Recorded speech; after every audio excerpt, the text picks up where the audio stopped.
Alam mo bang pag nag-order ka nito, meron kasama yang 1 per lace, tapos 1 per socks. Ito nga pala, yung ating suede bread shoes. Naka-open thread yan mga men.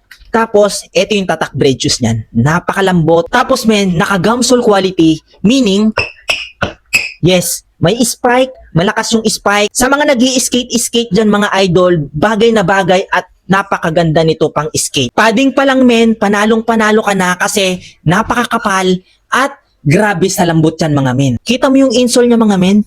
Napakalinis, pulidong-pulido yung pagkatahi, yung pagkagawa men, napakaganda. At syempre, lightweight lang nito. Swabing-swabe lang talaga pang forma, pang gala, pang chill ride. No, grabe. Ang angas ng tindigan mo rito mga men. Pag mag-o-order, true to size tayo men ha. Huwag kang mag-a-add. Huwag ka rin magbabawas ng sizes. Okay? Ako size 42, stick ako sa size 42 mga men. Kita mo naman men, napakaganda. Kung gusto mo or wala ka pang pamporma ngayong Christmas or any occasion na dadaluhan mo men, check mo lang yung basket sa baba.